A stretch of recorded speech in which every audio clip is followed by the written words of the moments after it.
Everyone, आज की इस वीडियो में आपको 10th क्लास की थर्ड पोइम है ना, उसके बारे में विस्तृत जानकारी दूंगा। ए टाइगर इन द जू, चिड़ियाघर में बाघ, इसके बारे में। तो ये पोइम को हम अच्छी प्रकार से समझते हैं, सारे बच्चे ध्यान देंगे।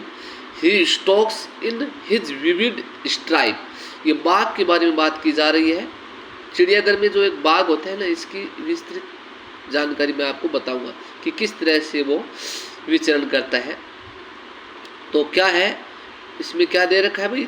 तेज और चटकली रंगीन धारियों वाला बाघ अपने पिंजरे में अपने शांत मखमली गद्दीदार तलुओं, शांत मखमली गद्दीदार तलुओं, ठीक है ना। A few step on his cage, कुछ कदम बढ़ता है। तो क्या कह रहा है भाई इसमें? कह रहा है कि एक तेज और चटकली धारी वाला बाघ अपने पिंजरे में अपने शांत मखमली गद्दीदार तलवों पर अपने शांत क्रोध में कुछ कदम शान से चलता है। तो ये लाइन क्या बोल रहा है? ये स्टोक मतलब विवरण करता है, ये माने वह स्टोक्स माने चलता है, ये विवरण करता है। इन हिज विविड स्ट्रिप, मतलब विविड क्या होता है? चटकीली धारियों वाला है, ठीक है। वो क्या है? अपने पिंजरे में क्या करता है? कुछ कदम बढ़ता है, कुछ विचरण करता है। ओन पेड्स ओन वोलवेट क्वाइट, मतलब उनके जो पैर है वो क्या होता है? मखमल की तरह गद्दीदार सॉफ्ट होते हैं। बाघ का पैर क्या होते हैं भाई? सॉफ्ट होता है, मखमल की तरह। इन हिज क्वाइट रेज, वह शांत है लेकिन अंदर ही अंदर गुस्से में वो क्या कर रहा है? बाघ जो क्या है पिंजरे में क्या है? एक स्थायी कदम भर रहा है। तो इसमें भावार्थ क्या निकल रहा है? देखो, पिंजरे में कैद बाघ स्वतंत्र नहीं है, ये तो आप सभी जानते हो। भावार्थ क्या कहता है कि पिंजरे में कैद बाघ स्वतंत्र नहीं है, वह शांति से पिंजरे में इधर उधर घूमकर अपनी ऐसा स्थिति को प्रकट कर रहा है। मतलब शांति से उधर पिंजरे में घूमकर अपनी ऐसा स्थिति को प्राप्त कर रहा है। दूसरी स्टेंजा क्या है, उसमें क्या कहा गया है? एक एक मीनिंग वर्ड को ध्यान में रखते हुए हम आज इसमें पोएम को ध्यानपूर्वक देखेंगे। ही शुड, क्या कह रहा है? ही should B lurking in shadow. Should be, lurking का अर्थ क्या होता है बच्चों? घात लगाना या छुपकर वार करना, इसको हम बोलते हैं लर्किंग। शेडो होती है छाया, शेडो क्या होती है? छाया, ठीक है। और स्लाइडिंग मतलब फिसलना या चुपके से खिसकते हुए, ठीक है। तो हम इसको क्या कहते हैं भाई? अब हम आगे देखते हैं इसको कि ही should B lurking in shadow sliding through long grass. अब क्या कहना चाहता है इसमें? वह छाया में घात लगाए हो, वह बैठा होगा। वह छाया में घात लगाए होगा उस जलाशय के पास लंबी घास में चुपके से खिसक कर, उस जलाशय में लंबी घास के पास, उस जलाशय में लंबी घास पर चुपके से खिसक कर वो क्या कर रहा होगा? जहाँ मोटे ताजे हिरण गुजरते हैं भाई, जहाँ मोटे ताजे हिरण गुजरते हैं वो क्या कर रहे? देखो दोबारा से देखो, ही should B lurking in shadow, वह क्या करेगा? वह भाई लर्किंग करेगा, वहाँ से क्या करेगा? लर्किंग, घात लगाकर छुप कर बैठा होगा छाया में, ठीक है। स्लाइडिंग थ्रू लॉन्ग ग्रास, लंबी सी घास से फिसल कर या चुपके से निकल कर, नियर द वाटर होल, जहाँ पर जलाशय के नज़दीक वो बैठा होगा, नियर द वाटर होल।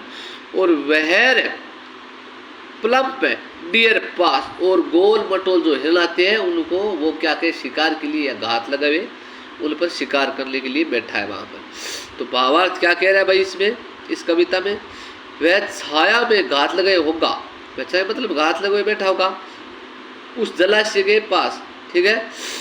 तो एक जंगल में रहने वाला, भावार्थ क्या करे? एक जंगल में रहने वाला बाघ पूर्ण रूप से स्वतंत्र होता है।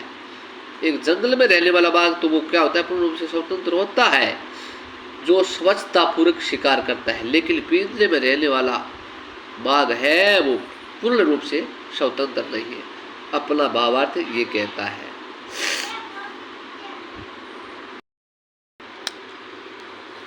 थर्ड स्टेंजा में क्या कह रहे हैं कवि? He should be snarling ground around houses at the jungle's edge. तो क्या कर रहा होगा वह बाघ? एक स्वतंत्र बाघ क्या कर रहा होगा भाई, वह जंगल के मतलब आसपास के जो घरों हैं छोर पर किनारों पर उस पे जाकर के वो क्या कर रहा होगा भाई, स्लोरिंग कर रहा होगा, गुर्रा रहा होगा। एंड बेरिंग हिज वाइट फेंग्स, और अपने सफ़ेद तिखे दांतों से, हिज क्लोज, और अपने पंजों से क्या कर, टेरिटरिंग मतलब आतंक फैला रहा होगा या उसे डरा रहा होगा। टेरिटरिंग द विलेज, गांव वालों को क्या कर रहा होगा, वो डरा रहा होगा। तो भावार्थ ये है कि एक स्वतंत्र शेर क्या होता है कि वो स्वतंत्र होकर के अपना शिकार कर सकता है, या फिर गांव वालों को वो क्या करे, स्वतंत्र रूप से वहाँ खुला होकर के वो उसको क्या कर रहा है, डरा रहा होगा। ठीक है। फोर्थ स्टेंजा में क्या कर रहा है, but he locked his concrete cell, लेकिन एक बंद, लेकिन क्या है, लेकिन एक बंद कोठरी में जो शेर होता है, हिज स्ट्रेंथ बिहाइंड बेयर्स, जिसकी ताकत है उनके क्या होती है भाई, उन पिंजरे के पीछे या उस कोठरी में वो क्या है, दम तोड़ देती है जिसकी ताकत। Stalking the length of his cage ignoring visitors, वो क्या करती है भाई, वो पिंजरे के अंदर तक ही सीमित रहती है उसकी ताकत, वो क्या कर सकता है, वो उसके अंदर ही विचरण कर सकता है। और इग्नोरिंग विजिटर्स, और आने वाले आगंतुक को, आगंतुक क्या होता है भाई, जो दर्शक होते हैं ना, वो आकर के उनको क्या है, सिर्फ और सिर्फ वो क्या कर सकता है, देख सकता है। ठीक है, आते जाते को देख सकता है और अपने बल का प्रयोग नहीं कर सकता क्योंकि वो पिंजरे के अंदर बंद है। फिफ्थ स्टेंजा का है, he hears the last voice at night, वह उस रात को अंतिम आवाज सुनता है, द पेट्रोलियम कार्स, गश्त करती हुई कारों की, and stare with his brilliant eye, और अपनी चमकदार चमकीली आंखों से क्या करता है, उसे देखता है। At the night at the brilliant stars, चमकते हुए तारों को। तो भावार्थ क्या है कि एक पराधीन शेर क्या है, अपनी परतंत्रता की मतलब पराधीनता की परतंत्रता से मुक्त होने का स्वप्न देखता है, स्वप्न देखता है। यहीं पे मैं इस कविता को, अगर बच्चों आपको ये पोइट